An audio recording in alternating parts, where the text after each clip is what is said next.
Hey, what's up, everyone? It's your girl, Sherelle. I'm the host of Let's Talk the Show, and this ain't a podcast. I want to thank y'all for tuning in with me this Tuesday, like y'all do every Tuesday. I got a great show in store for you. But before I go any further, make sure you click that button in your lower right corner and share this live with 3 friends you think will love the conversation. Y'all, we have a great show in store for you guys tonight. I am so excited. I cannot freaking wait. But I'm going to go ahead and share this live, and then we're going to spin the block and talk about what I'm grateful for, you guys. So give me a second here. Let's share this and get the episode going. You guys, we have a great guest today. Y'all are going to love it. I told y'all how I'll be having to make sure that when I send this out that I not look crazy, because y'all, maybe just basically send the screenshots of the episode. So give me 1 second. Give me 1 second. Okay, 1 second. Give me 1 second. Okay, cool. All right. Okay. You guys. Okay. So let's do this. Okay. So y'all know before I get any episode started, I got to give you something that I am grateful for, you guys. And I am going to say that today I am just grateful for another day, you guys. Actually, you know what? Scratch that. We're going to let our guests get in and we're going to run it back.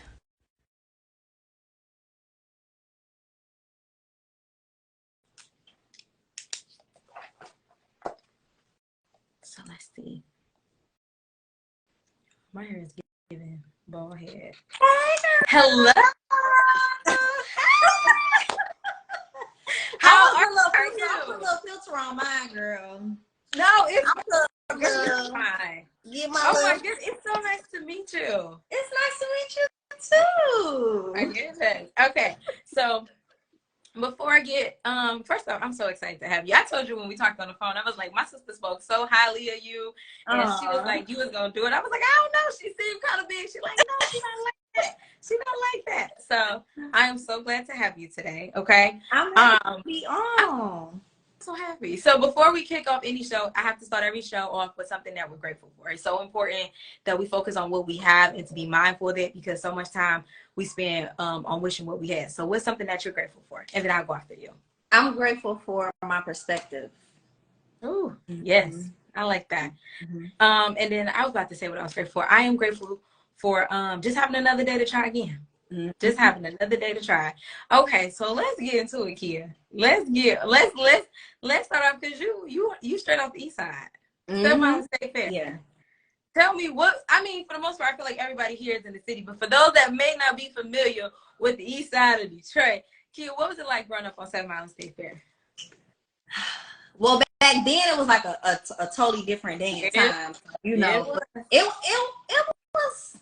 was kind of rough. It was kind of rough, you know, and you know we experienced like getting put out of our house and everything, stuff, you know, in the front of the house, evicted type vibe. So it was rough, but you know, when you a kid, your perspective, you don't really understand like the full scope of what you actually going through until you get older and you look back and you're like, dang. Yeah. Yeah, you're absolutely right. Me and my sister talk about that a lot. It looks a lot different as a kid. Mm-hmm. But first is when you become an adult, you're like, damn, that was kind of hard. Right. That's a little rough that we went through. But you know what? I definitely want to talk about something, because I should have started with this. You said you're grateful for your perspective. Why was that something that you're grateful for right now? Because you know what?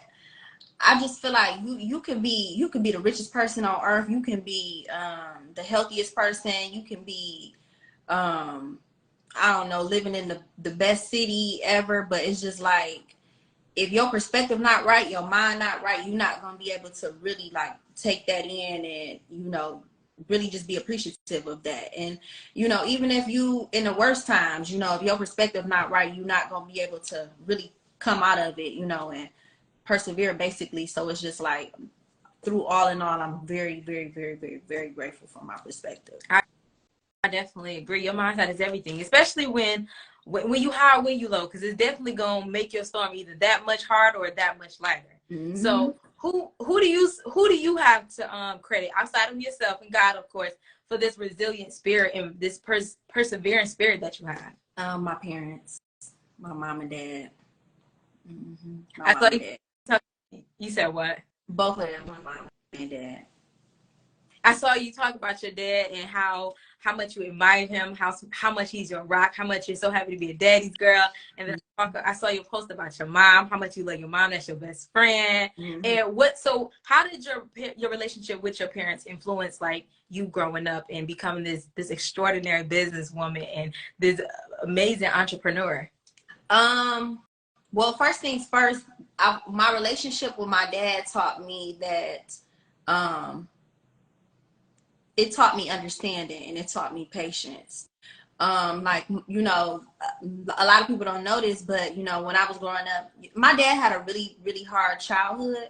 And I think that, you know, especially in those times, but in the Black community, like the Black men, there's no such thing, wasn't any such thing at the time as like, you know, getting that healing and understanding why you are the way you are based on your past. So he had a really rough childhood. And as, you know, he, you know, got older or whatever and, you know, had kids and stuff like that, I think it affected him over time. So, you know, my dad became like, you know, basically like an alcoholic. And it was like, that was really rough, a rough patch in my childhood, even in like some of my adult life. You know, now, you know, praise God, you know, he's good now. But I don't know, it just taught me patience, and it really taught me like you really can't be like judgmental. You know, we all fight our own demons in like a different way, and it just it helped me become a stronger business owner too. You know what I mean? Like, because it also taught me what's the word I'm looking for? It taught me, I want to say like grace. So if someone, like if I have a client and she got a bad attitude, it's, you know, going through that younger and, you know, understanding all of that, people have their things going on. It made it easier for me to be like, okay, I'm not going to take this personal. Like, you know, I don't know what you got going on. Let me just kick it with you. You know what I'm saying? So that on that side. And then I think with my mom taught me the value of, she taught me to keep going. My mom is so resilient. She taught me to keep going, but she also, in teaching me to keep going, she taught me the power of rest too. And what happens as a Black woman if you don't get rest, you know? So Absolutely. Absolutely. I think I love that you said that, you know, your relationship with your father taught you grace, because that is something that we all need, and very few of us show other people, because you genuinely just never know what the next person got going on. Yeah, that is a very good point. And I love, you have just such this beautiful spirit about you. You really, you do. And I know I ain't the first person to tell you that, but you just do. And it's like you can easily, because first off, Kia, I forgot to say this. Congratulations. I saw that you are one of the lead hairstylists at Fashion Nova. Yes. Congrats. You're so welcome. And it's so easy. I feel like you make a nice amount of money. You live a very nice lifestyle, okay? You live nice. You've moved to this beautiful city. You are doing your thing. You are growing. And it's so easy to develop this ego, this attitude, this pride. And you don't have that. Yeah. You don't have. What keeps you grounded? Like, that's not me. Like, what keeps you grounded in just being, I don't want to say humble, because sometimes humble is like you don't know what your worth is and you're not aware, but you are very aware of what your worth is. So what keeps you grounded here? Honestly, like the fact that, you know, I've been hustling for a long time. Like, you know, I've been doing what I've been doing since I was 12. Yeah. So it's like I think that because I experienced so much young and like went through so much, it taught me that like, okay, your spot ain't always your spot. So it's like when you do got your spot, you got to carry a certain kind of way, because when you have that, everything has seasons, you know, even literally like, you know, you get a summer, winter, spring, you know, fall, but it's like everything like is about cycles. So it's like, yeah, your summer season might be good, your spring season might be great, but it's like everybody got their fall and everybody got their winter, and it's like you'll get your next summer depending on how you know handle people when you was up and when you was doing good, you know. So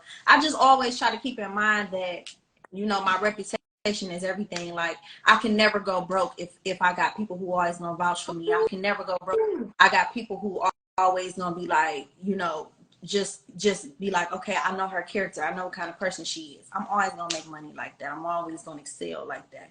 So that's what keep me grounded. It's just like, you can't get too high about the highs. You can't get too low about the lows.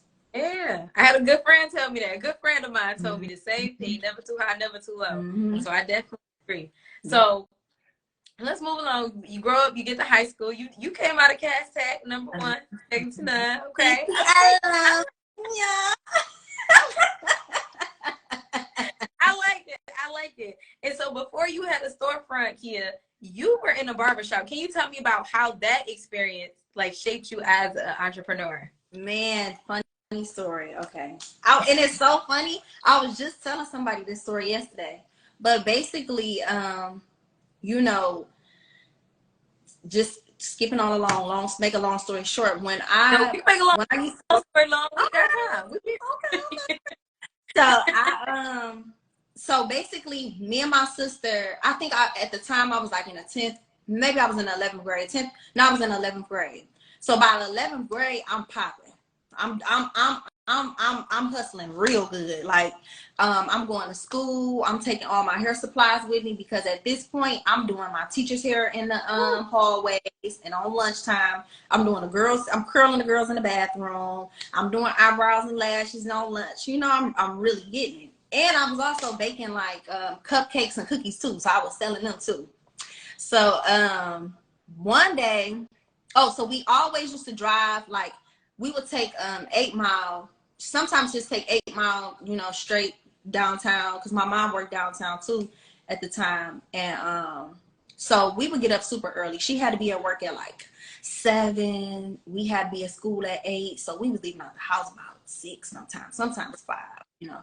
And like 5:30, because we'd stop and get something to eat. But anyways, I always used to ride past this shop and it'd be open. I'm thinking to myself, like, damn, it's 6 in the morning. They open? Like, what they in there doing? So every day I used to ride past and they be open at 6 in the morning. So one day my mom come home from work, and like mamas do, why this house ain't clean? Why y'all ain't did nothing? Why the room not clean? Why the kitchen? Why the dishes ain't done? Why y'all ain't take that chicken out the freezer like I told y'all to do? Wow. And my sister, I forgot how old exactly I was, but my sister is 3.5 years younger than me. So whatever age that was, she was still young enough to get whoopings. So my mom was frustrated. She was just like, you know what? I'm so tired of telling y'all to do this and do that. Like, you know, Ebony, I'm finna whoop you. Y'all finna be on punishment. Like, don't ask me for nothing. So my mom in the living room, I hurry up. I scurry to the kitchen. I'm like, we hurry up, do these dishes for this lady. Be tripping. I'm trying to go out this weekend. I ain't trying to. So I go in the kitchen. I'm to do the dishes, and I hear my mom and my sister in the living room going at it. So I guess my sister decides that she ain't getting no more whooping. She tired of getting whooped. She had it. She is still getting whooping. So my sister stood up to my mom. And by this time, I'm peeking around the corner. I'm like, what? So my mama's like, you know what? You think you grown? You think you can stand up to me? You act like you want to buck up? Y'all get out. She really put my sister out. But I'm the big sister. I'm the only one with the car, you know, and the money. So I'm like, well, damn, she leave, I gotta leave too. You know, this is my sister. I was sitting beside her. So we end up getting put out. Now, mind you, at the time, I'm a kitchen hairstylist. So it's not, as soon as my mom was serious, she was even like, give me them keys. You know, as soon as I realized that, okay, she putting us for real, it's a wrap. I'm like, damn, there goes my, you know, how I make my money. You know, there go, you know, my clients and stuff, because I need that kitchen. She putting me out, you know? Yeah. So at that point, I was like, I'm going to just get us a hotel room for like 2 weeks. Mind you, I had a little money saved up. I'm like, I'm going to get us a little room for 2. I wasn't, you know what's so crazy now that I'm looking back on it? I wasn't even 18, because I think you got to be 18 enough to get a hotel room, right? Yeah. I had a fake ID that my at the time it was called a senior buddy, that my senior buddy gave me. Oh, yeah, when I was like in 9th grade. So I'm like, all right, I'm gonna use this. got a hotel for 2 weeks, and my boyfriend at the time was like, bro, this is not realistic. Y'all cannot just live in a hotel. And I'm like, I gotta do what I gotta do. So at this point, I'm spending so much money. I'm like, I have to, get back to my clients. And I went to the barbershop that I seen open at 6 in the morning. At the time, I didn't even know it was a barbershop. I just thought it was a salon.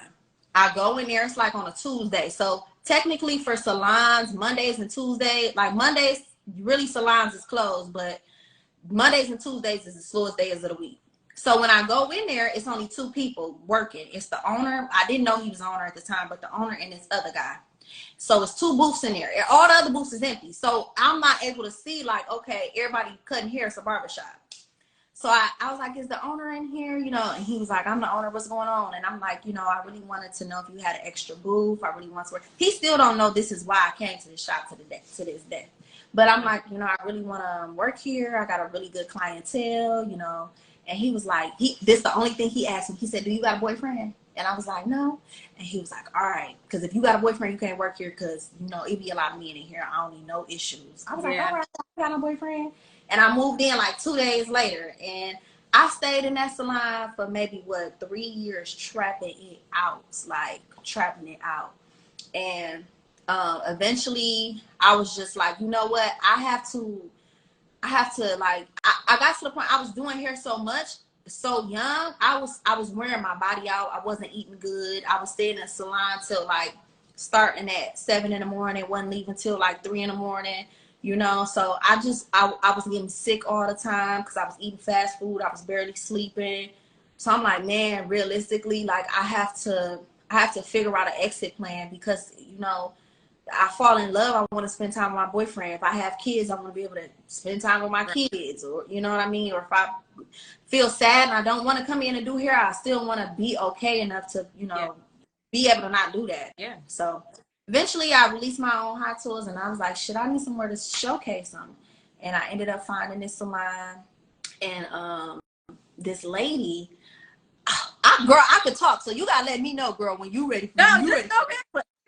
You're literally leading to all my questions. I ain't saying that. I'm like, go ahead, because you're going right into all my questions. So keep going, girl. You listening? So I was looking for I was looking for a shop. I'm like, Lord, please just direct me. Like, just order my footsteps. I was riding up Woodward one day because my salon is off of, it's like 9.5 miles in Woodward. I was riding up Woodward one day and I seen this really pretty nice little brick situation. And it was like for lease. So I called the number and the lady was like, I was like, hey, my name is such and such, I'm a hairstylist. I really want to, open a salon.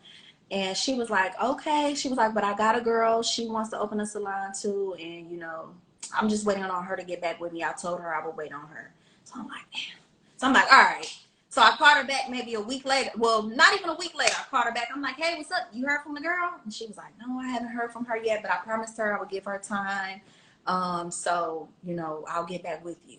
Now, at the time, I'm not realizing that this lady is showing me integrity, because I'm so focused on the fact of, okay, I really want to open my shop. I need to make some money.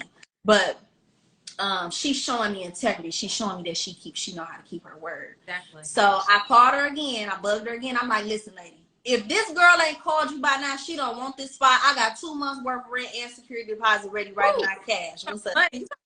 Money talk. She ain't care. She was like, all right, but let me call her first and I'm gonna see. Then I'll call you back.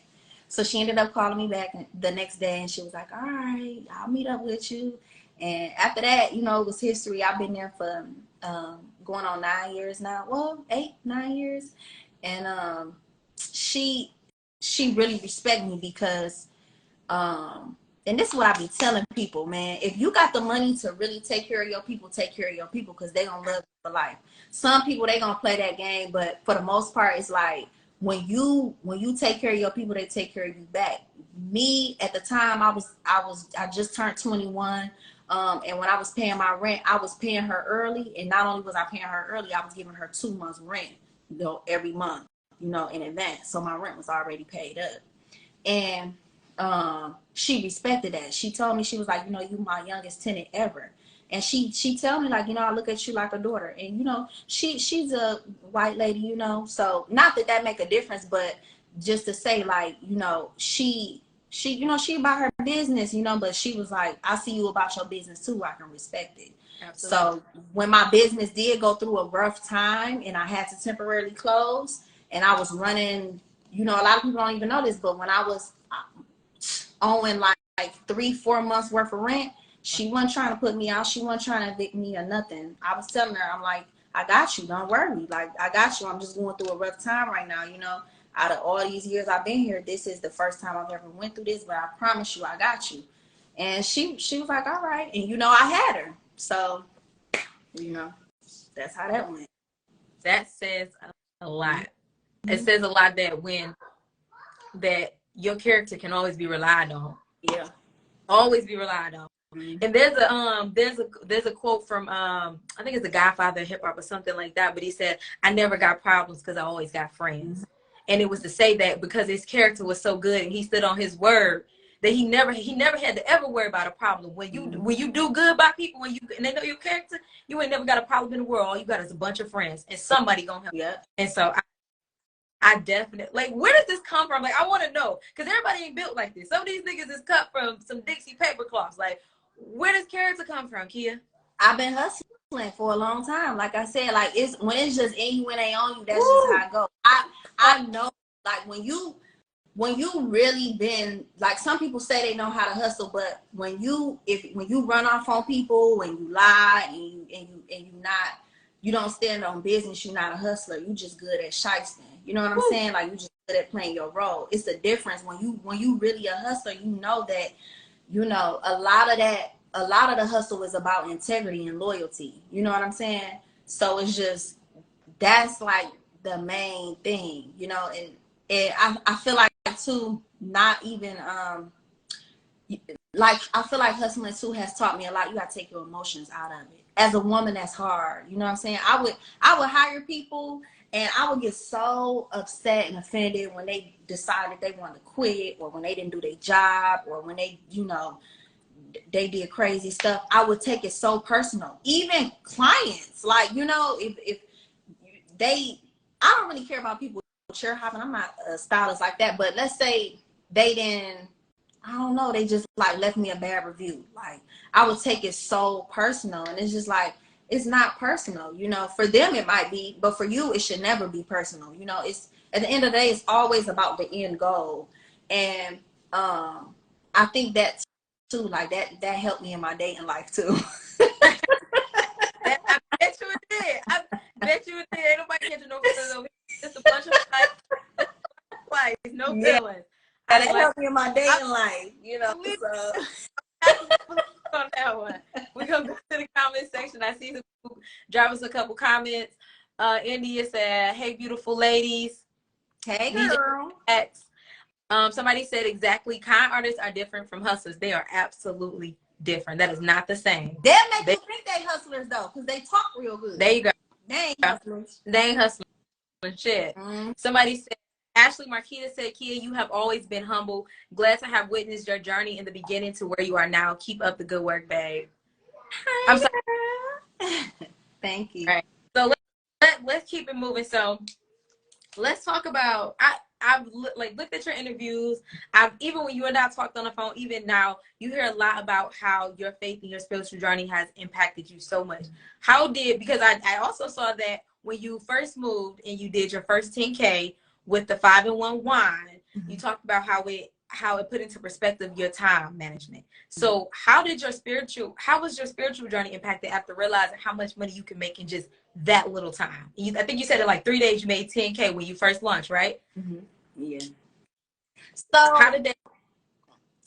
So, man, you know what? It really, if you think about it, a lot of people think about it, when you do decide to be an entrepreneur, it literally is a journey about, it is a spiritual journey, literally, because you learn so many lessons. Like, I think that my spiritual journey personally, and, you know, my entrepreneurship go hand in hand, is because if you think about it, and from a spiritual perspective, you know, like the Bible say, be eager for nothing. So it helps you when you hustling too, or when you know you an entrepreneur, because it's like we want that money now. We spending that money to make that money. We want that money now. But like the Bible say, be eager for nothing. And along my journey, I realized like, all right, I see why. All right, God, I see why you said that, because I'll be like, you know, and like they say too, whom much is given, much is required. So I remember times where I was in the kitchen and I was like, man, I want to be booked out. I want to have a shop. I want to do this. I can't wait. And then I'm not even appreciating the kitchen thing I got going on with the no bills, the no irritating employees. Yeah. You know what I'm saying? But it's just like, sometimes, not even your perspective, but sometimes you don't have enough knowledge to I don't know, for that position that you want to be in. Like, sometimes that position, that place that you're trying to go, it takes the journey to get there, because it's things that you're going to learn along the journey that you would never been able to learn if you just landed right there on top, you know. And, you know, that journey going to teach you integrity. That journey is going to teach you the power of, you know, keeping your word. That journey is going to teach you money management and things like that. So it's like, you know, for me, my spiritual life, it really impacted my entrepreneur, you know, life. And it just taught me, like, it taught me to, I don't know, always reach high. Like, people be seeing me and they be like, girl, you so rich. They be telling me I'm rich, and I receive it in Jesus' name all day long. But when them bills be coming and I be looking at that bank, I be like, oh no, where the money go? You know, I would be feeling rich, but you know, but I received it. But it's just like, it's not that it's like everything in my life is so perfect, because it's not at all. But it's just that I have an abundance mind state. That's why I said I'm thankful for my perspective. If you always see more, you're going to always attract more. If you always, you know, see more, you're going to always pray for more. You know what I'm saying? You're going to pray for the power to be able to sustain that, and so much more. So it's just like, you know, and then too, even when I was younger, I always was praying like, Lord, give me an increase of wisdom. Like when I read in the Bible, I forgot, dang, and that's so bad, I feel bad, but I forgot the king, I forgot which one it was, but he asked God for, you know, wisdom, because God was like, okay, what you want? What you need me to give you? And he just asked him for wisdom, and God was so impressed. Like, wow, you could have asked me for anything. You asked me for wisdom. So because you asked me for wisdom, I'll give you everything. Because it's like, if you wise, you could sustain it all. But if you a fool and you have everything, you'll lose it tomorrow. So it's just, you know, it's that. So it's like, just that spiritual life gonna keep you grounded. Like, it's gonna keep you grounded. It's gonna give you that third eye. It's gonna help you see some things. Like, it's a lot of the times I was about to do something, and the Holy Spirit spoke to me and was like, you need to be still, you know. Ooh. Without that, it's like I'll keep moving and not listening, and, you know, not praying, and I'll be losing money and setting myself back even more, you know. Absolutely. I could not agree more. Yeah. I could not. You definitely need that, whatever it is. I know everybody feel about God, but I'm rocking with God. I don't know who you all pray to. That's on you. Ain't nobody judging you. Mm-hmm. But you absolutely do need a spiritual guidance. I believe absolutely everyone needs one. But let's talk. You get your store, and let's talk about, because at this point you're still young. You're under 25 at this point. You got your store. You thriving. You making more money than I know there plenty of 25, 20, or even like 23-year-olds are making at this point. And so at some point, even being that young and knowing you have the world at your hand, everybody hits discouragement when they have these journeys. They're going through different things. And so what was something that, or who was somebody you leaned on, or what was something that you did when you were going through those tough times and were, you know, maybe discouraged or just feeling upset about your journey? All right, let me tell y'all a funny story. Funny story. I'm going to tell y'all a time I told God I wasn't rocking with him. Let me tell y'all what happened. Okay, So, okay. I'm in high school, right? This is my senior year. Everything's going good for me. You know, I'm doing my hair, you know, I'm just all this stuff. I got me a little boyfriend, got my car. I'm a pretty popular girl. It's cool. And now it's time for everybody to submit to go to college, right? So when I was in high school, I always got good grades. I got good grades because I didn't want them to kick me out, because then I would mess with my money. So I was like, okay, I have to like apply myself so I can stay here and, you know, get my coins. Because again, I'm going to school, I'm doing hair, you know. So I got pretty good grades. I was like a 3.5 kind of student, you know. So man, we had this college fair. All the colleges come to the school and everybody applied and all that stuff. And I applied, right? So I'm thinking I'm sweet. I go shopping. This one, Michael Kors was big. I go buy 2 Michael Kors bags. I bought some little shoes, lip gloss, all kinds of stuff. I'm like, yeah, I'm finna go shopping because I already know all these colleges finna want me. It's cool, you know. My ego kind of, you know, I'm kind of feeling myself because again, life cool. I'm making my money. You know. So I get to the college, man. I mean, get back to the school. The crickets. One college wanted me. It was like Northern University. I'm like, where is this at? So I was so sad. Like I was depressed because again, I had a boyfriend at the time. His thing was, oh, I'm going to Michigan State. I'm going to Michigan State. So I'm like, well, everybody's going to Michigan State. Maybe I'll go to Michigan State.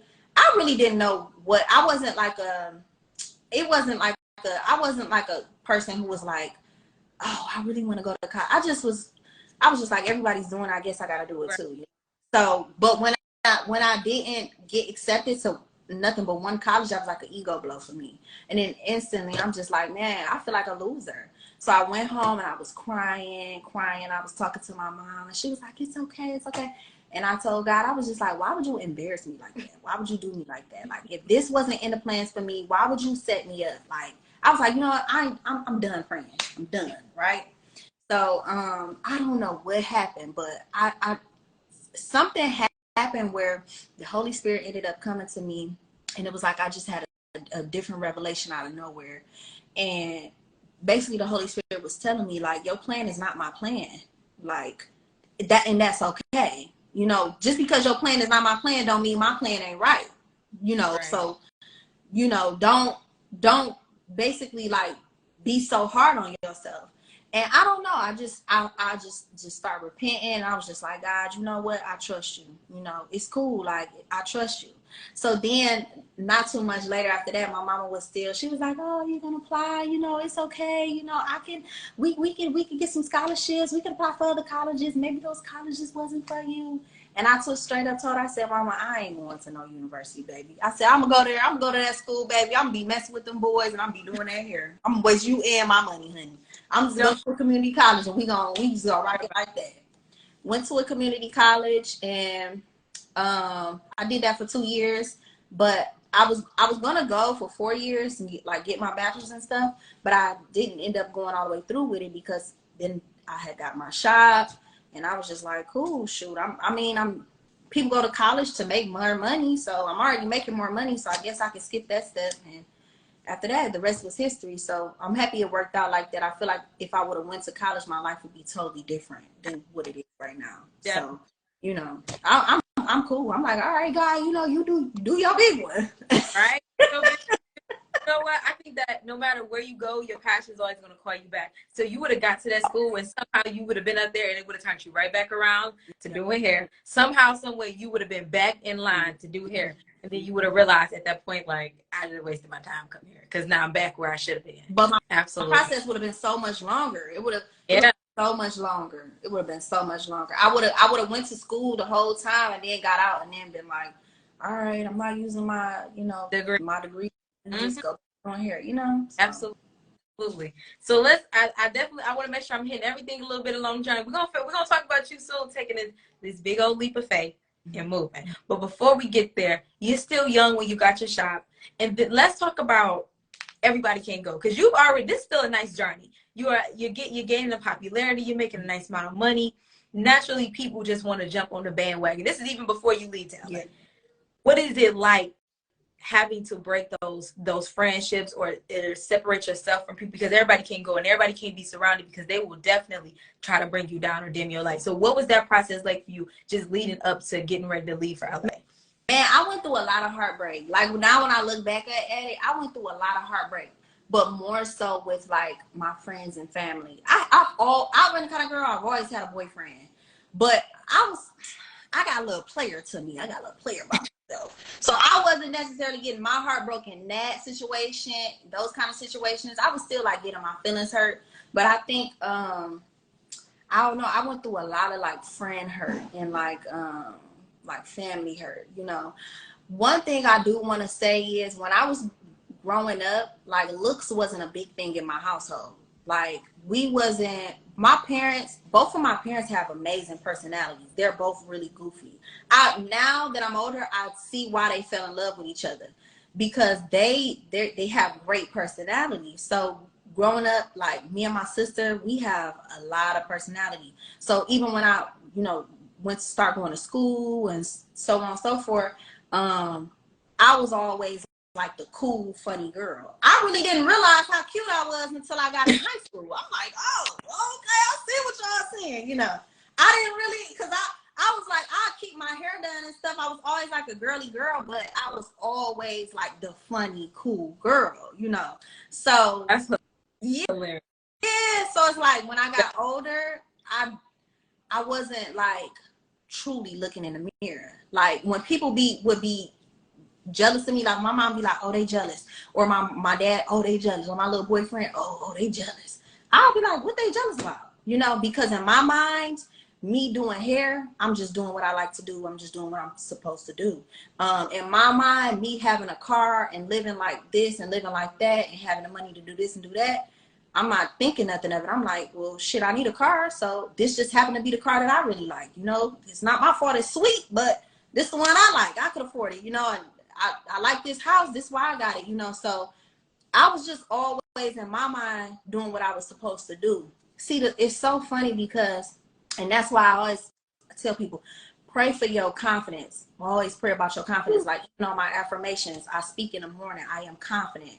Because when you look in that mirror and you don't really understand what you're looking at to its fullest scope, man, people will come in your life and they'll play with you. You know what I'm saying? Like they'll, and you'll let them, because you don't really understand like what it is they see.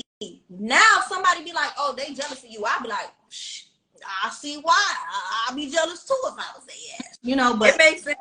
not in a copy way, but it's just like, it's so much to me that I understand why you could be like, you know, just feel away or be intimidated. And I feel like everybody needs to feel like that about themselves. Like you have to understand what's really rooted in you, so that when people do come along and they are intimidated, or they making them sly remarks, or they got that low-key jealousy and so on and so forth, you able to pinpoint that spirit, like, and pray it away. But you know, not be mad, but just know like, okay, I can't deal with that. I see what that is. So I don't know, when I had friendships where I had like best friends, and we would fall out, and they'd tell me stuff like, you think you all that, you think you this, and you think that, and I would cry. My heart would be broken, because I'd be like, what is she talking about? Like, we struggled together, we slept in a bed together, like, what does she mean, you know? And I don't know, you know, what really made me like understand what was going on in my life is when I went to therapy. I was in this relationship. This is before I moved to Cali. This is why I tell women, especially black women, you know, it's like, I don't know, just really getting that healing. So much happens after you get your healing. If I never went to therapy, I would not be living in Cali right now. Guaranteed. I would not, you know, be able to do the things that I'm doing right now. I was in a relationship with this guy, and he did me so bold.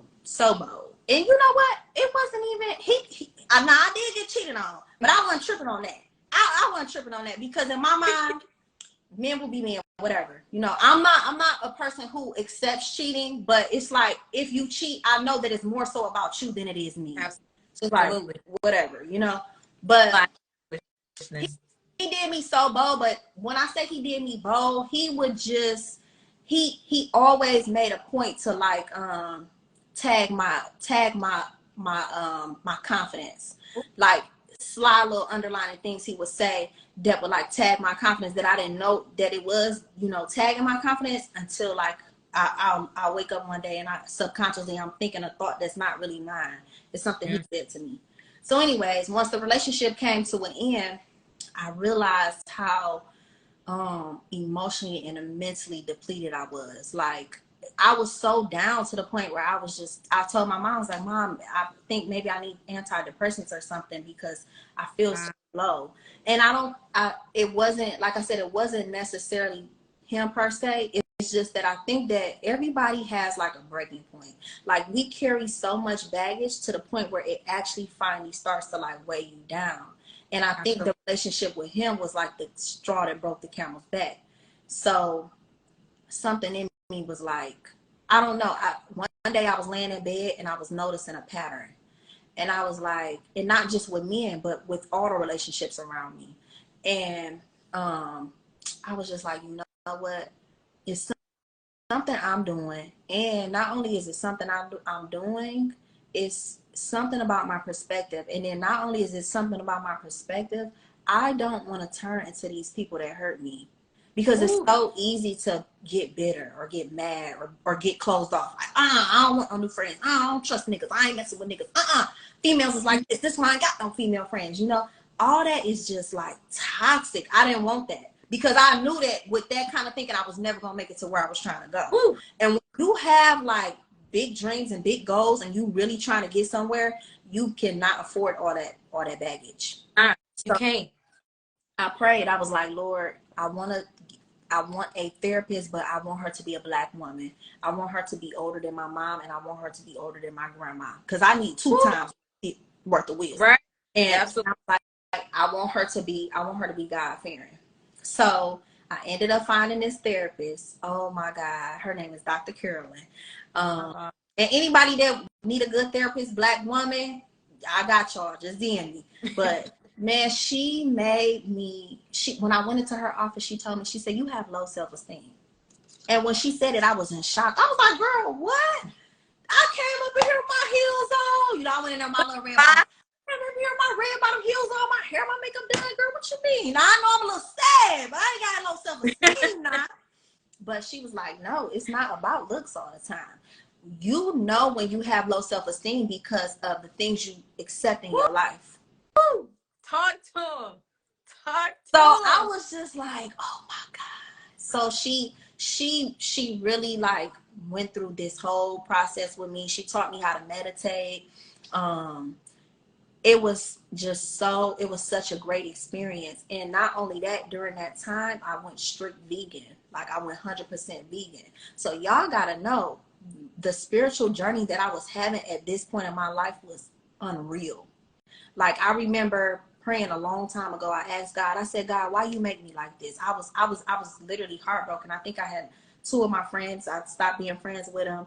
And I was just crying in my room on the floor. I was like, God, why you make me like this? Like, why you give me this kind of heart? Like, why you give me this kind of, you know, just make me like this? Like, why you didn't make me a little tougher or meaner or something? Like, it's like everybody that come in my life, they don't appreciate me. They don't, you know, like the person that I am. Why did you make me like this? And one day I was cleaning my room. I'll never forget this. I was cleaning my room, and this is right before I actually knew for a fact I was gonna move to Cali. But I was cleaning my room, and God spoke to me. He said, you want to know why I made you the way I made you? Is because for where I'm taking you, your character is going to outrule your talents. Your character is going to outrule your looks. Your character is going to outrule what you feel like is je ne sais quoi. You know, where I'm taking you, you are only going to be able to thrive as much as people are able to speak good about you. You know what I'm saying? So I broke down crying. He was like, all these things that you feel like is a curse over your life, you know, you being this kind of person, these are the very things that are going to help, you know, elevate you for where you're trying to go. In other words, your good karma. This is the part where the good karma sets in. Oh, I'm not sure what happened, guys. Oh, snap. Oh, we were just getting to it. So bear with me here, you guys. One moment. Let me see what's going on. So let's see. Let me see some. Key, are you there? You can always tap out and tap back back in? Okay. I apologize about the disruption, you guys. Give me 1 second. Let me get Kia back in here. It was getting good, y'all. It was getting so good. While I am waiting to get her back in, if you guys don't mind, make sure you click the button in your lower right corner and share this live with 3 friends you think will like it. We definitely need more people to see this amazing conversation. So let me get her back in here, you guys. And just one moment.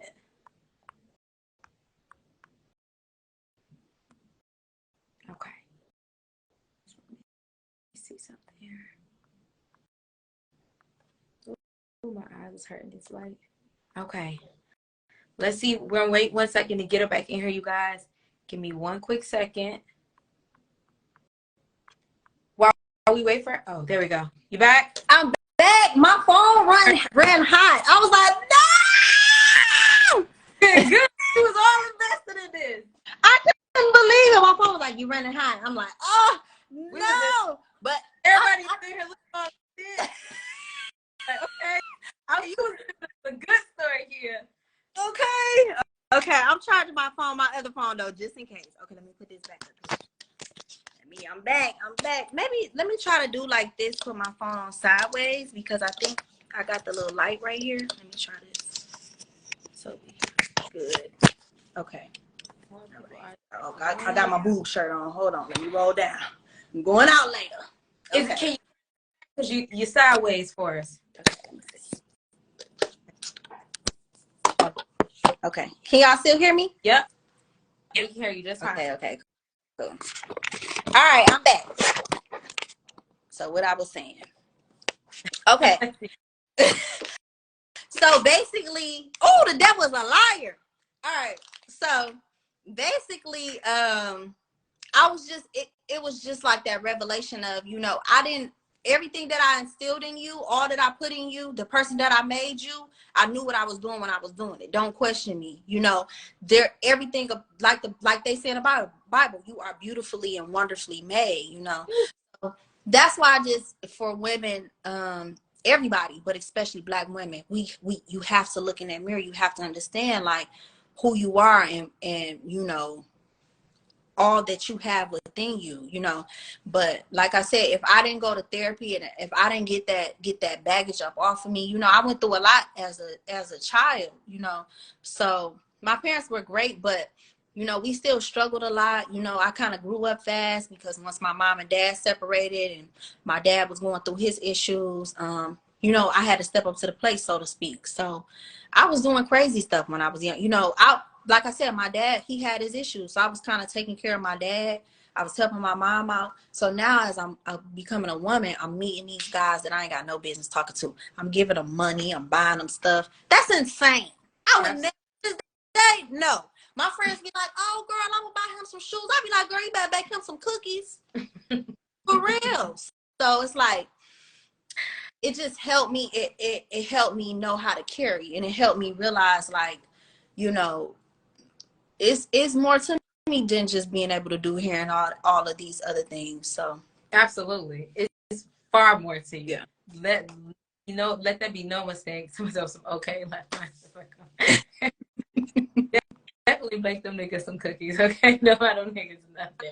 But don't buy them nothing, y'all. All that buying, let their mamas do that, or let the other girl do that. I don't know, but you don't need to be. So you work hard for your money. I don't care if you don't work hard for your money. You got your money. You don't need to be spending it on them, buying them expensive shoes and all this stuff, especially for a boyfriend. That's insane. Don't do that.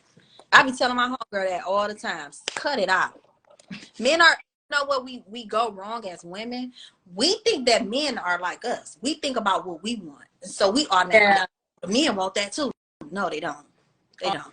Buy cookies. I always ask guys when I'm dating, what's your favorite dessert? You like dessert? What's your favorite? Because when your birthday come, baby, I don't got a trip for you, and I don't got no shoes for you. I don't have $1,000 shirt for you. I'm not buying you no car. Okay, it's not happening. I'm gonna bake cookies, and then that's gonna be that. It's so crazy to me. Men love the women that don't do all of that. Like of course they appreciate it. They getting some free stuff, but they don't be like, oh, she just baked me some cookies. I ain't buying her nothing. They a real man, he likes a feminine woman. So it's like baking cookies is the most feminine thing ever. Next thing, that's close to cooking. She cooking. Oh, you cooking stuff? You know they love talking about what you gonna cook for them. Yeah, let me. Love it for you, baby. Before I went to therapy, I was with this guy, right? We dated, like we was dating, and we go out on a date. I'm still young. I ain't really knowing how everything go. So we go out on a date, and we had spent like a lot of money. And I reach in my purse and I'm like, oh, I'm gonna buy us a round. I got the round, you know. And he was looking at me like, girl, what the hell is you talking about, you know? So I could tell that I turned him off. And I went and I talked to my friend's aunt. And I told her, I was like, I went on the date with the guy, because she even knew when I first started talking to him. She was like, oh, so how did they go? I said, I went on the date with the guy, but I think I messed up. She was like, what you do? And I was like, I told him I'd pay for a round of shots. And she was like, what? She was like, why would you take your purse in? Why would you even take your wallet in? She was like, you're looking like a man. She was like, you turning him off. He's a manly man. She was like, you need to bake cookies. That's the first thing she said. You need to bake cookies. We need to get you back looking like a girl again. And so, and she asked me, she said, why do you do that? Because now prior to him, I had given a guy that I was dating before him like $2,500, which is a lot of money at that time. It's a lot of money at this time, but you know, it was really a lot then. So she was like, what's going on? Like, why do you do this? And I was like, what do you mean? And she was like, why do you like feel the need to like just overgive? Like, why do you feel the need to like go in your pocket for these men? What's going on? And I was like, well, you know, I always just took care of the people around me, you know. She was like, no, why do you do this? And I was like, I told you, you know, I just always took care of the people around me. I'm just used to giving. I'm just a giver. And she was like, no, what's your relationship with your dad like? And I was like, my dad is cool. And she was like, who do you call when you need something? And I was like, nobody. And she was like, you don't call your dad? And I was like, no. And she was like, why? And I was just like, I just don't feel like he'll be able to help me, you know? And she was like, there it is right there. You don't even trust that the first man in your life is going to be able to like, you know, help you and show up for you. So you date and you don't believe that these guys are going to be able to help you and show up for you. So what you're doing is you're doing something for them that you wish was done for you. So that's why when guys ask you for something, you think it's cool to give it to them, which is crazy. I was like, oh my God. At the time, I'm like, I'm 22, maybe 21, 22. I'm like, oh yeah, I must be on crack. I need to go talk to somebody. You gotta see somebody about this because we can't keep having this. I like this. It seems like you were really just blessed, even if not directly, indirectly, with so many people that have so much wisdom, real wisdom. Not that talk a good game to you. Somebody that you always get to, when you get real wisdom, it's somebody that has lived life long enough, that has seen plenty of, they've been around the block a couple times to tell you what the game really is. And whether that game is just life, dating, whatever it is, you need somebody that has been around the block a couple times and back to really give you some good wisdom. That's that. I love the good wisdom from an older black lady. That's that wisdom. You can't pay for that, baby. Yeah. That good form. Another thing is like, don't be embarrassed about what you're going through. I'm not, and I tell people this all the time, I'm not a person who is like, you know how some people have an issue with ego? I don't have an issue with ego. Like I said, growing up in my household, my mom and my dad, they're not ego people. Like even my dad, I like, as a woman now, I don't even date men who's not like emotionally available, because that's weird to me. My dad, he's very emotionally like connected. You know, if my dad was sad and he wanted to cry, he would cry. You know what I'm saying? He didn't feel like less of a man. If he was mad, he would express he was mad. And that's without, you know, cussing you out. He might cuss you out, but you know, not us. He would just be like, hey, I wasn't feeling that you did. That really upset me. And the same with my mom. So powerful. Yeah, so it's like, I'm not a big egotistic kind of person. So anytime I was struggling with something, I'd be asking people. I'd be like, man, you know somebody who can put me on game about this, or could tell me about this or that, you know? And that's how I ended up getting that advice from my friend's aunt. Because I told my homegirl, I was like, I'm tired of niggas playing me. You know somebody who put me on game or something, you know? And she was like, talk to my aunt. you need to talk to my Aunt Sherry. I was like, all right, let me talk to her. And she told me when I first met her, she said, I make the most money when I don't work. Ooh. And I was like, hey, put me on game then. So, yeah, she mm-hmm. On the show, come talk game to her. Yeah. I like yeah. So like just always being open and vocal about what you're going through, because it's always going to be somebody who can give you some tea, you know? Yeah. And it's all and never mistake that there's always somebody going through the same shit or something worse. Yeah. So don't ever think you're the only one, because you damn sure ain't the only one. Somebody got going exactly through what you're doing. So right. I definitely agree. So let's talk about, we got fast forward. You're taking a leap to move to LA. Mm-hmm. Talk to me, why LA? Why not Atlanta? Why not New York? Like what about LA was like, this is where I need to go, and this is where I need to go to grow myself and my brand? I never really liked Atlanta. Even when I had to go out there for hairdo here and stuff, I hated it. New York, I don't know. It's just like I visited LA once when I was like I was actually 19 and I was turning 20, and me, my mom, and my sister, we came out here to go on a cruise because the boat that we was docking from was, LA. So I came out here, and I did like LA, but I was like too young to explore and all that stuff. So then I ended up I don't know, I had girls out here that wanted me to do their hair, but I never flew out here to do hair. One day I had a homegirl, she does makeup, and she was like, yeah, I'm going to LA for the BET Awards, you want to come? And I'm like, yeah, I want to come, So I came out here and I just fell in love with it. I went to like some women's little events and stuff like that. I don't know, I just really connected with LA.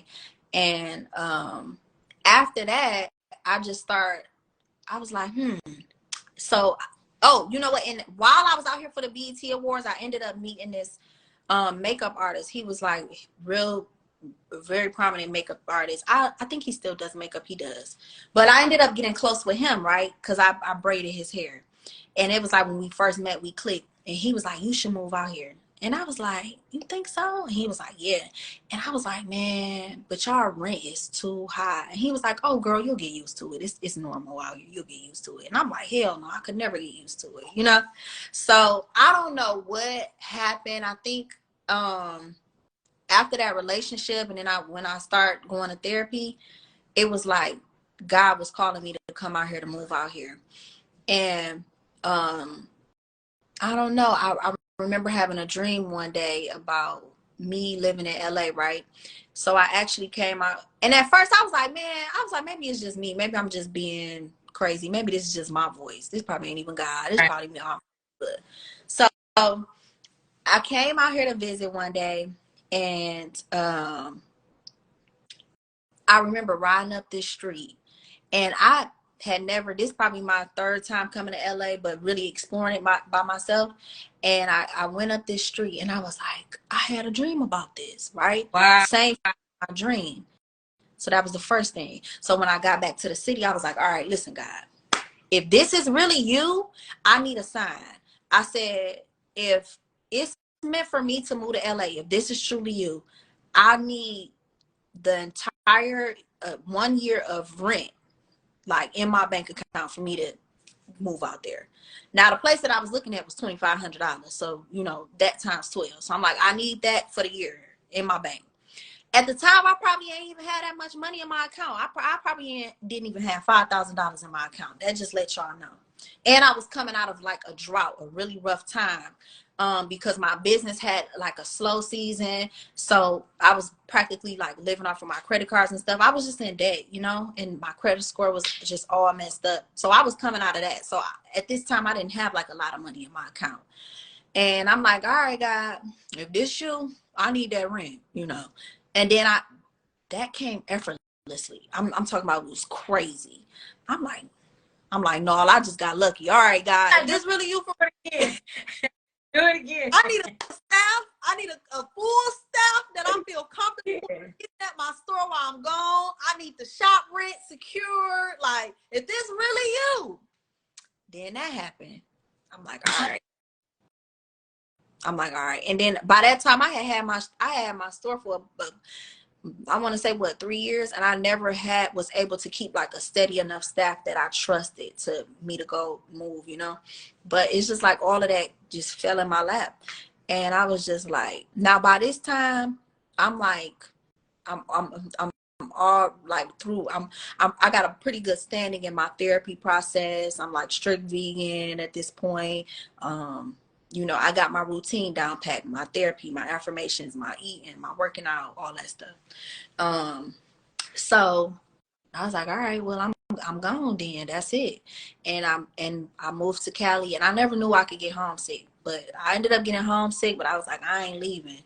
And I realized though when I moved, I was like, man, I should have asked God for a little bit more than the rent, because it's like I'm paying, I gotta eat, I gotta eat, and I'm prayers. yeah, and I was so depressed too, because you gotta think the thing about was somebody told me this a long time ago before I even moved to Cali, but they told me, they said, when you go to Cali, you'll understand that people work less and they make more. In the city, you work more, you make less. I couldn't understand that. I was like, what? So when I moved out here and I wasn't doing hair every single day, I was getting depressed, because I'm like, I'm used to making money every day, you know, doing hair every day. So when that slowed up, I'm like, this is crazy. How am I about to live? Like, this is not realistic for me to just live off of my savings, you know? So God was just like, be still, like, be still, you know? And I want to say maybe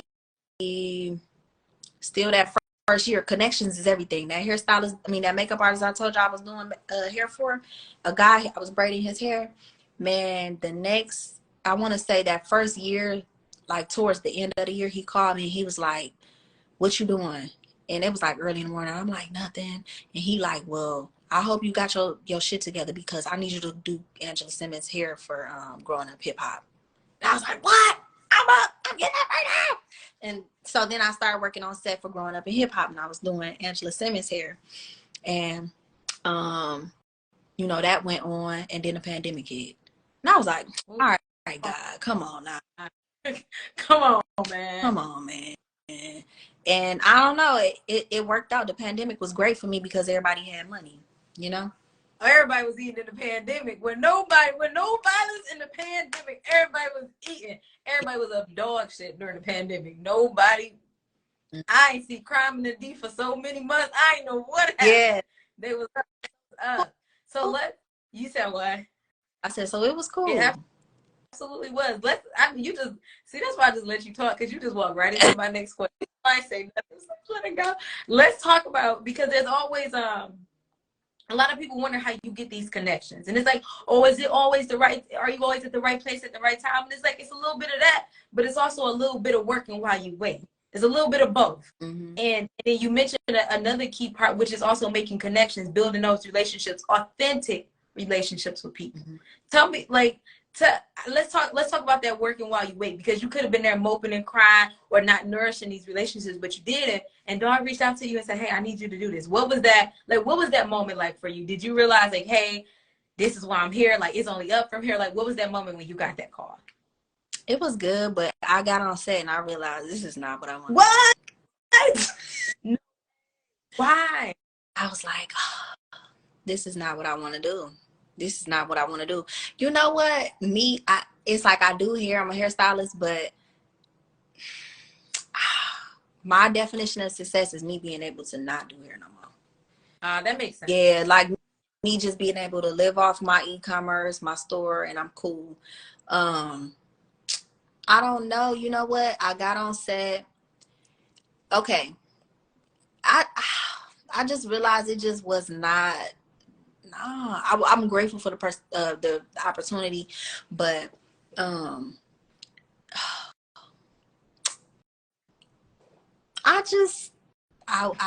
wasn't. I was like, God, no. So basically, after that experience, you know, I prayed on that, and God was like, see, your issue is you think too small. You thought you was going to Cali to really be California's best hairstylist? Did you think I was sending you out there to do that? So I was like, oh, okay. So then he's like, you know, basically God is just talking to me like, you know, there's so much more that there's so much more that you can't even wrap your mind around. That's in it, and that's even in the Bible. You know, you if you have a dream, if you have a dream and you can only achieve it by yourself, it's too small. If you have a and like it, I forgot the exact wording of the verse, but it's basically just like, for where I'm taking you, your recollection cannot go. You and TD Jakes actually talked about this. He was saying like, you know, your recollection is actually what you recall. So a lot of the times when we pray to God, we ask him for something, we kind of always pivot back to, remember before you gave me this amount of money, I need that amount of money, Lord, I know you could do. But it's just like, for where I'm taking you, you can't even recall. You can't even imagine. You know what I mean? So that was the thing. So I ended up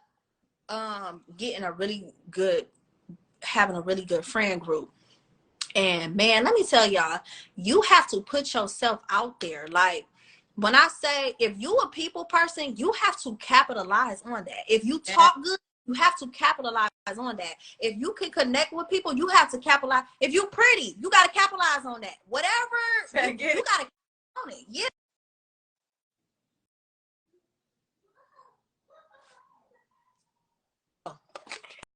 Okay.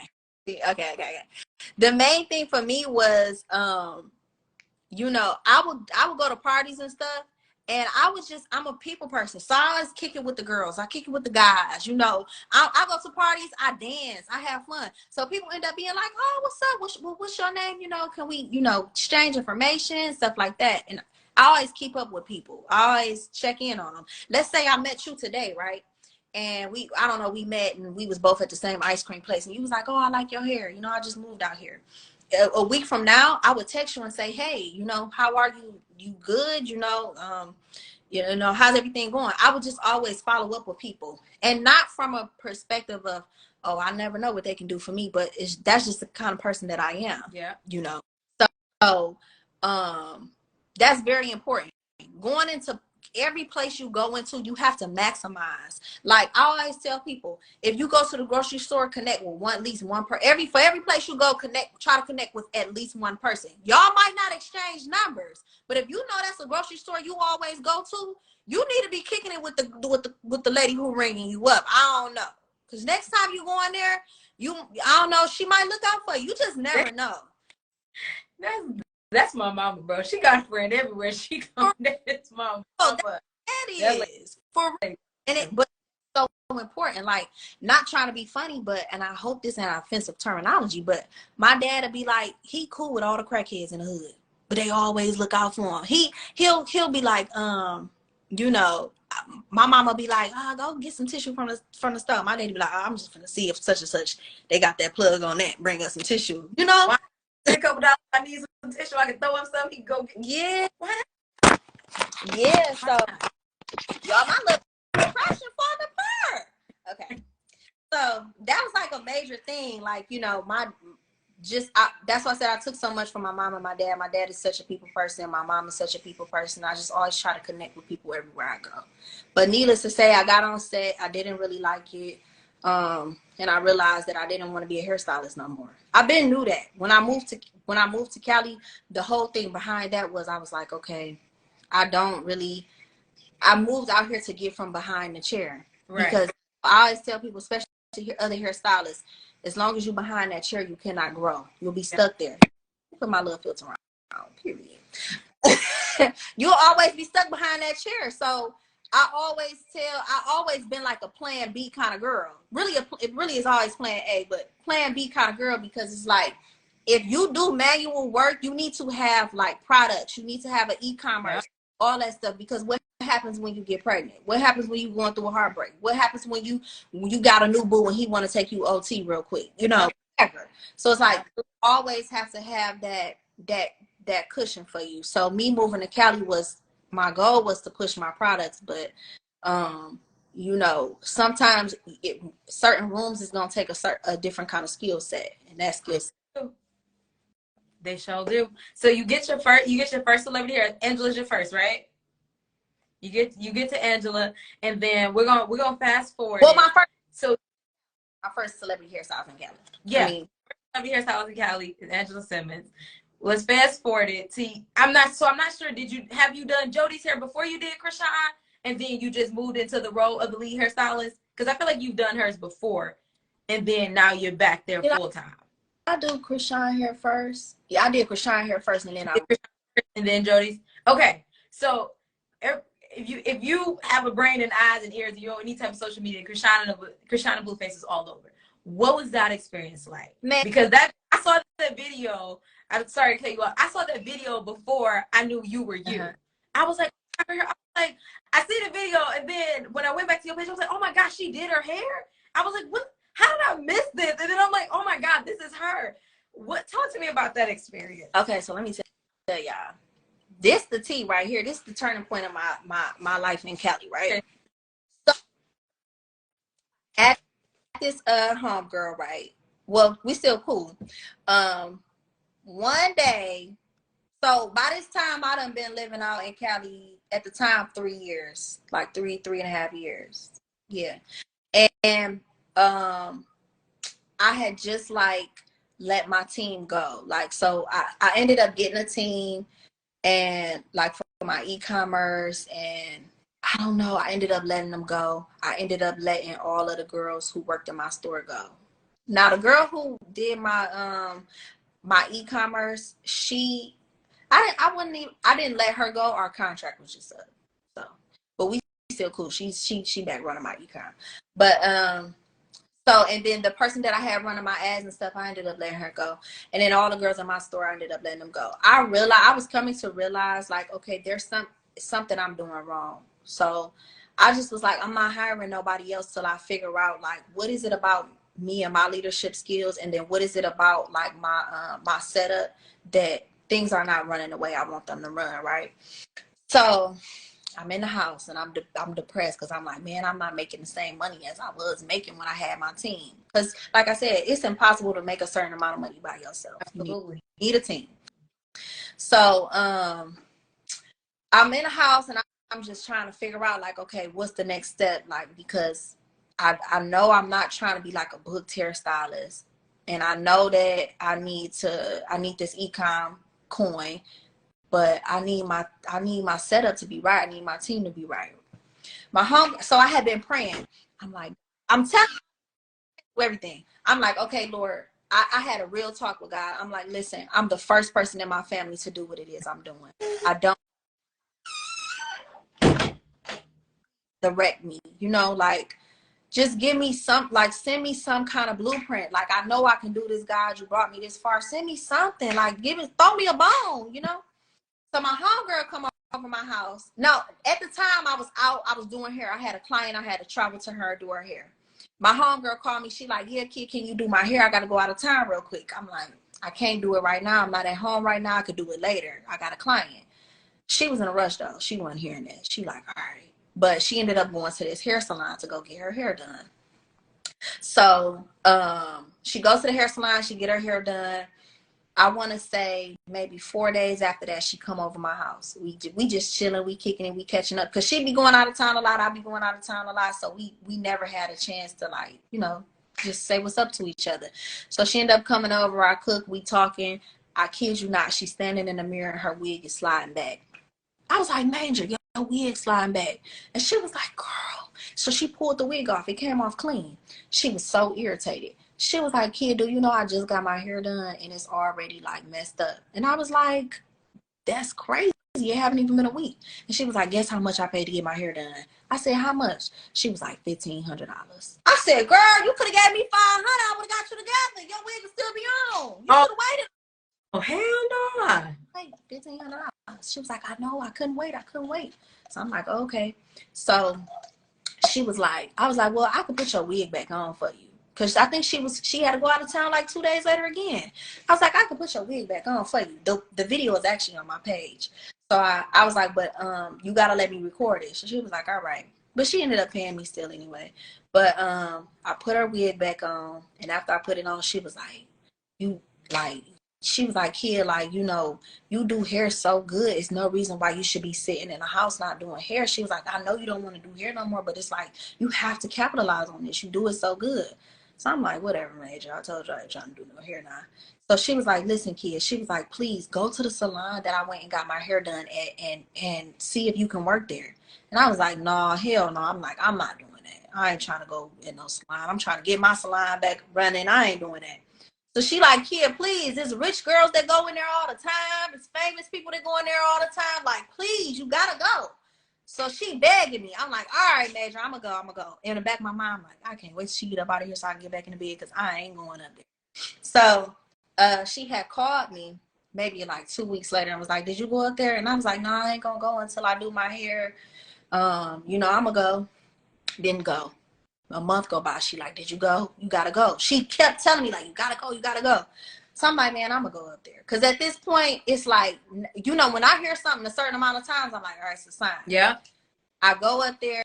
I had a bob in, and I seen on the door that it said, you know, hairstylist wanted. So I'm like, okay, this should be a piece of cake.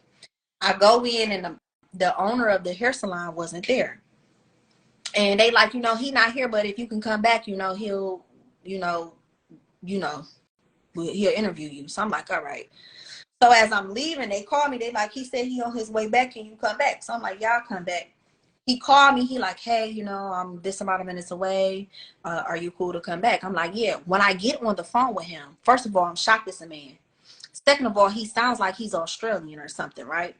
Oh. So I'm thinking to myself, like, I'm in my mind like, this white man own this hair salon. I'm gonna see how this go. Okay. Man, when I go into I actually ended up meeting him at Starbucks. When I meet up with this man, y'all, he is a beautiful black man. Oh my goodness. 29 years old. 29 years old. Got this hair salon in Hollywood and Beverly Hills. So wait a minute, it gets good. So he like, so he's like, have you ever heard of us before? I've never heard of hair salon before, my job. He like, have you ever heard of us? Da, da, da, da, da. At the time, I didn't tell him that I own my own hair salon because I didn't want him to feel like I was coming in trying to get his right. You know, steal his sauce. So, and see, I would tell y'all, it's power in keeping your mouth closed. Again, especially as a woman. You ain't got to tell everybody all your business all the time. Sometimes just sit back, play it cool. Play it cool. Yeah, you might have all the accomplishments. Yeah, you might be the most qualified. But it speaks louder when you walk in that versus when you talk in that. You know what I'm saying? So he like, I could pay you $25 an hour to do hair. I'm like, no, I can't do that. I can't do that. I'm like, so I catch you on the flip side, baby, but I ain't doing hair for no $25. This ain't that, baby. So he like, okay, well, I'll think about it. He was like, but it's a great opportunity. We have a TV show, da da da da da. And I still wasn't trying to hear that. Because he not even understanding, like, I'm already basically like sauced up. I know what it's like to be the #1 hairstylist of the city. I already know what it's like to, you know what I'm saying? I ain't even trying to get all the publicity for real. I'm just trying to pay these bills, keep my business running. You ain't got to talk to me about no TV show. Yeah. He ended up calling me, and he was like, you know, I can give you more, whatever. He was like, I believe in you. I seen your work is good. I'm like, all right. It still wasn't what I wanted, but I knew that, I don't know, you know how sometimes you just move and you don't really understand. I knew that it was a purpose, but I didn't really understand it at the time. I go back in the next day and they sit me on the couch, and that's when I signed like the contracts, because you got to sign a contract saying you won't steal the clients and all of that. So I go back in and they sit me down, they tell me about the rules. I'm signing this contract. The girl is talking to me in my mind. I'm like, I can't do this. I can't do this. And instantly the Holy Spirit was like, pray against your ego. And I was like, oh, all right. Because I'm thinking to myself, like, I got my own salon. I'm trying I did this before. I ain't trying to be, you know. But the Holy Spirit was like, pray about your ego. So then I remembered when I was asking God, like, give me a blueprint, you know. So basically, long story short, I started working in the salon. In less than 2 weeks, I'm a top hairstylist. By the third week, I'm doing Krishan hair. Now, to answer your question, I go and that right there, that's favor. You know what I'm saying? Absolutely. That's just favor. So when Krishan, I come in, because how the salon is set up, nobody has set booths. All the booths is first come, first serve. You got your booths that's in a better position. You got your booths that's not in the best position. So I'm trying to get there. Everybody trying to get there on time so that they can get a good booth. And then upstairs of the salon is where all the celebrities get their hair done. So the regular girls at the bottom, the regular girls, the influencers at the bottom, and the celebrities at the top. So I come in, I'm setting up my stuff at the bottom. They like, here, you going upstairs. I'm like, oh, okay. I already know this means I'm about to do a celebrity. They like, you about to do Krishan here. I'm like, all right. What? I didn't know who she was. So I'm just like, okay, whoever that is, you know.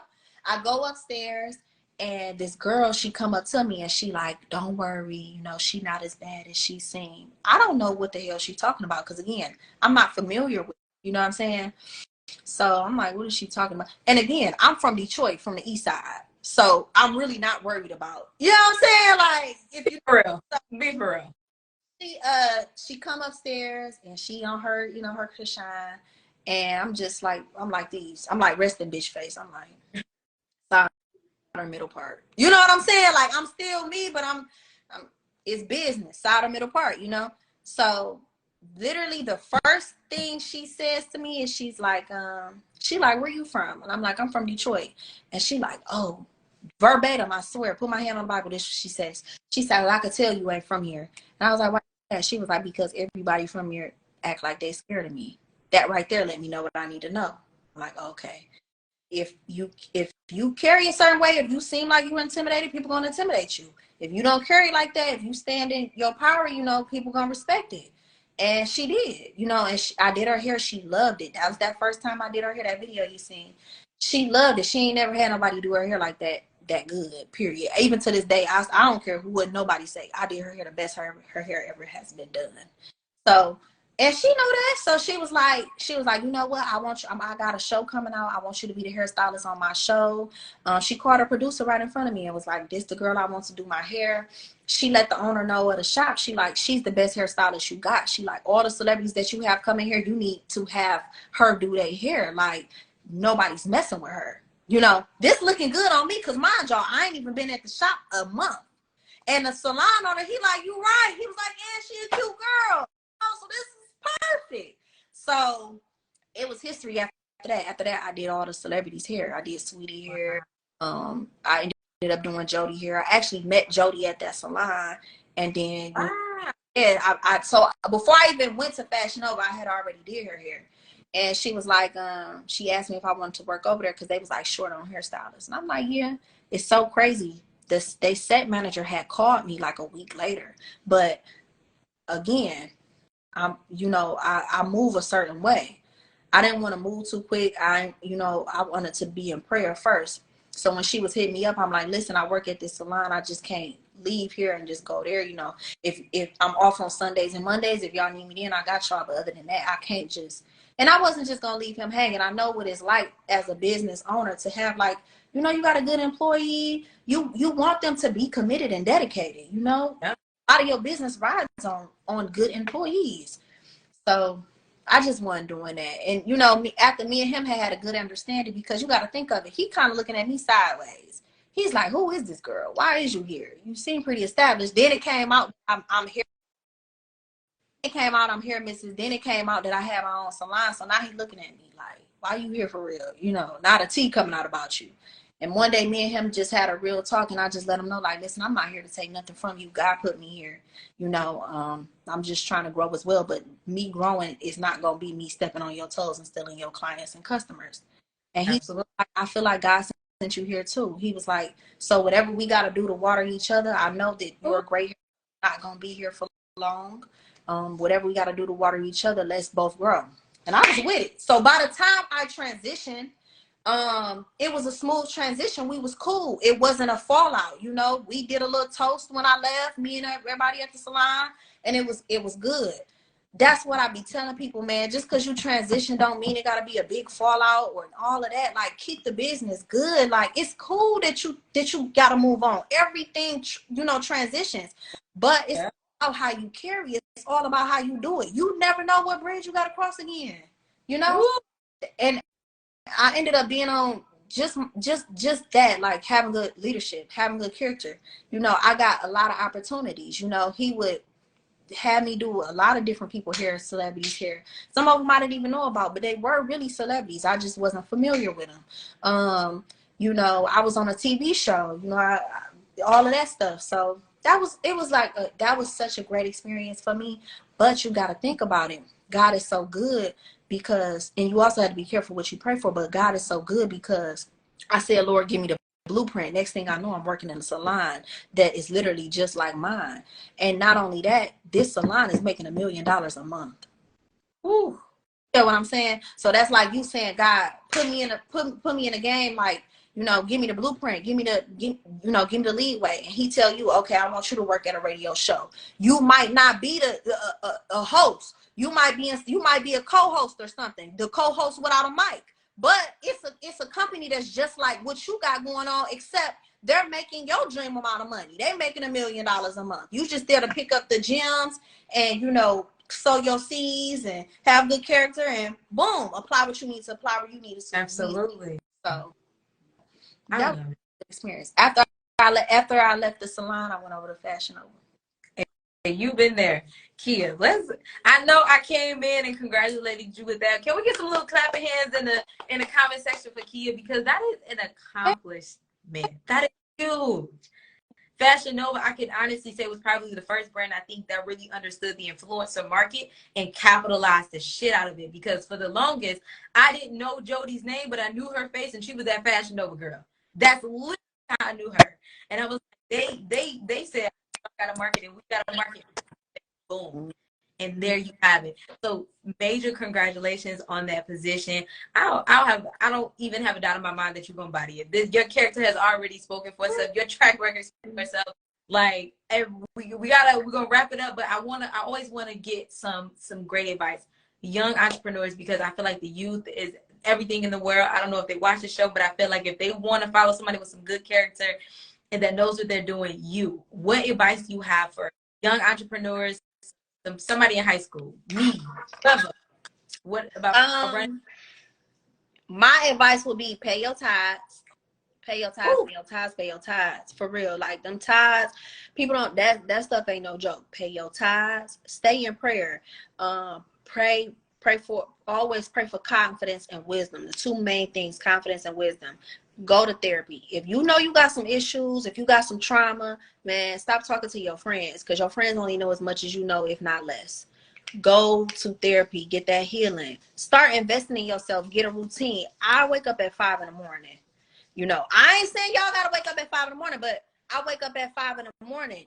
You have to maximize all that you can out your day. I'm not saying that you gotta be working from sun up, sundown, but do one thing a day. It don't even have to be geared towards work. I don't know, get you a routine where maybe you changing your eating. If you know you eat a lot of sweets, maybe switch out one of them snacks for a healthy fruit. You know, meditate. You know, really just for real, get you a routine. Get around some people that want to do the same thing you doing or already doing it. My whole thing was I was never scared to be around people that was doing better than me. I love that. You know what I'm saying? Be around 4 millionaires, you'll be the 5th. Be around people that's doing better than you. And then the people that's not doing better than you, but they have a vision for their life as well, collaborate with them. Hey, you do good at content and I'm good at talking. What can we do together? You know what I'm saying? Another thing I will also say is, you know, be very, very conscientious about what you speak, how you speak to yourself. I tell people all the time, be kind to yourself. Stop saying you stupid. Stop saying you slow. Stop, you know, I ain't good enough, or I don't know how to do that. If you don't know how to do it, learn how to do it, you know. And, you know, another thing, y'all, this boyfriend, girlfriend stuff, cut it out, okay? Cut it out. Cut it out. You just cut it out. When you get to where you're going, you're going to have a pick of the litter. You need to be focused. And if you need to be focused. And, yeah. And another thing is, you know, I ain't saying it's nothing wrong with dating. I be dating, baby. I dated down to the ground. But there's no, the boyfriend girlfriend thing, you need to be focused, and if you're gonna do the boyfriend girlfriend thing, then I don't know, maybe you need to be engaged or married or something that actually makes sense. But there's no benefit, especially for women, for being just a girlfriend. No shade, even if y'all is in a happy relationship, I'm happy for y'all, but think big, always think big. So that's my last gem. Think big, you know what I'm saying? Even if you see something and you want that, it's something better than that. So just always think bigger, and be very intentional about manifesting. And that's my tea. All right. So first off, we always gonna go out the same way we came in. Kia, I can't thank you enough because you have, not only have you just been yourself, which I love, okay? I truly appreciate you coming on here, sitting down, talking with me, because Kia, you're so successful. You can have the pick of the litter of any show that you go on, but I appreciate your spirit. I appreciate your wisdom, and I appreciate your time. Oh, so what's happening? Not the phone running hot again. Okay, y'all, hold on. Let's try to get it back because it sees. Hold on. All right, this is what we talking about. Oh my God, we got questions. Oh, okay. Let me see. Okay, I'm sorry, you guys. I don't know. I think our phone's running hot again. We're going to get her back. Let me see one more time. We're going to get ready to close it out. Let me see. I'm not sure why it did that. So give me 1 second, you guys. Let me bring her back, and then we're going to wrap this show up. I want to thank y'all for tuning in. I've truly enjoyed you guys. Okay, let's see. Let me see one more time.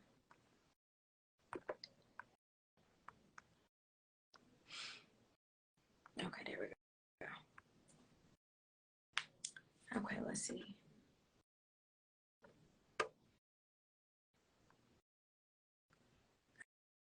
Okay, says she declined. I'm not sure, you guys. Okay, let's see. Let me see. Well, you know what? We're going to wait for her to go in. Okay, perfect. There we go. So I'm going to go ahead and get her in. While we are waiting for Kia to join, make sure you guys click the link in our bio and subscribe to our YouTube channel, as this episode will be uploaded to our YouTube channel. We'll also be updating our YouTube channel with all of our recent episodes, so they'll be all there. Make sure you click the link in the bio if you missed our live episode tonight. I know we're still here, but you can always click that link in our bio, subscribe to our YouTube channel, and watch all our past episodes there. We're going to get Kia back on here so we can wrap this episode up, you guys. So give me just one moment. Let me see here. Let's see.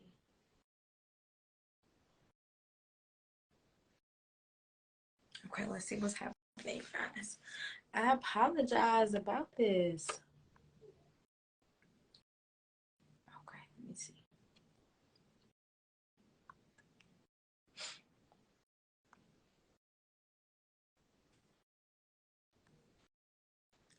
Let's see. We're gonna wait. We're gonna try to do another 30 seconds, see if we can get her back on in here. Let's see.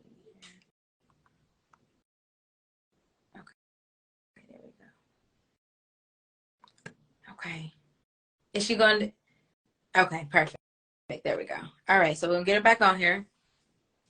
And then we're gonna be able to close tonight's episode out. Let's see. Okay, there we go. Y'all. My phone is hating on me. It keep running hot. I told y'all I'm talking a lot. I swear, I promise we're gonna wrap this up so your phone can have the time to cool down. I was just taking the time to really thank you for tonight. I appreciate your time, your wisdom. I appreciate your spirit and everything about it, Kia. So thank you so much for joining us tonight. But before we go out, before we wrap it up, we gotta go out the same way we came in. You gotta give the people something you're grateful for. I'm grateful for my journey. I love it.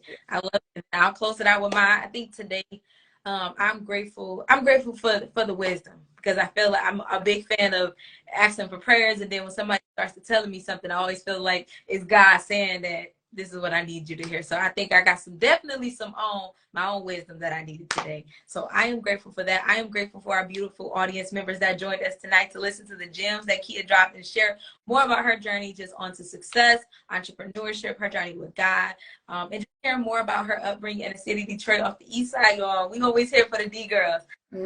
So I think everybody, I thank you, Kia. And I think that's all we got tonight. You guys, my name is Cheryl Carter. I'm the host of Let's Talk the Show, and this ain't a podcast. I will see you today. Peace.